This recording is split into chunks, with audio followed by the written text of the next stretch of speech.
নমস্কার ম্যাডাম। নমস্কার, কিন্তু তুমি কে? আপনি নিচে গার্ডকে বলেছিলেন না যে আপনার একজন কাজের মেয়ে দরকার, তাই উনি আমাকে পাঠালেন। ও আচ্ছা আচ্ছা, কিন্তু এটা কে? এটা আমার মেয়ে। আচ্ছা, ভেতরে আসুন। আচ্ছা। তোমরা বসো, আমি চা বানাতে যাচ্ছিলাম। তুমি চা খাবে? আপনি কেন যাচ্ছেন? আপনি দাঁড়ান, আমি বানিয়ে আনছি। আরে না না, তুমি বসো, আমি চা বানিয়ে আনছি। বস।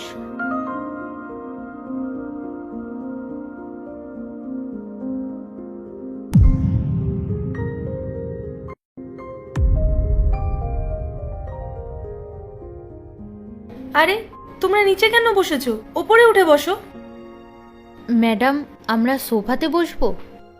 হ্যাঁ। কিন্তু ম্যাডাম, আমরা তো সোফাতে বসি না। আরে সোফা তো বসার জন্যই, বসো ওখানে। ঠিক আছে ম্যাডাম, ওঠ মা।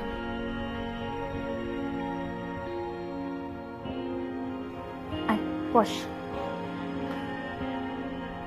এই নাও মা, তুমি বিস্কুটটা খাও। তুমি চা নাও। আরে, তুমি স্টিলের গ্লাসে চা খাবে? এই গ্লাসটা তো আমি আমার জন্য এনেছিলাম। তোমার যদি স্টিলের গ্লাসে চা খেতে হয় তাহলে আমি নিয়ে আসছি। না না ম্যাডাম, চা তো আমি কাপেই খাই। আসলে সবাই তো নিজের বাড়ির কাপে আমাকে চা খেতে দেয় না, তাই জন্য। আমি আগে যেখানে কাজ করতাম সেখানে তো আমাকে ভাঙা কাপে চা খেতে দিত। আবার মাঝে মাঝে বলতো যদি চা খেতে হয় তাহলে বাড়ি থেকে কাপ নিয়ে আসতে। তাই জন্য আমি ভাবলাম আপনিও হয়তো এগুলোই বলবেন, তাই আমি স্টিলের কাপটাই নিলাম। আরে না না, কাপে চা খেতে দিতে কি এমন সমস্যা? আমরা তো গরিব ম্যাডাম, বস্তিতে থাকি, নোংরার মধ্যে। তাই আমরা যদি আপনাদের কাপে চা খাই, কাপটাও তো নোংরা হয়ে যাবে। জানেন ম্যাডাম, আমি আগে যেখানে কাজ করতাম সেই বাড়ির কাপে আমি একবার চা খেয়ে নিয়েছিলাম।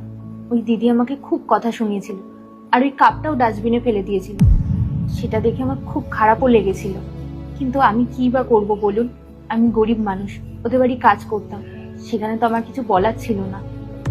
তাই ম্যাডাম, আপনিও যদি এই কাপটা ডাস্টবিনে ফেলে দেন তাহলে আমাকে বলুন, আমি এই গ্লাসেই চা খেয়ে নেবো। না, আমাদের বাড়িতে এমন হয় না। তুমি শান্তিতে কাপে চা খাও। ঠিক আছে ম্যাডাম।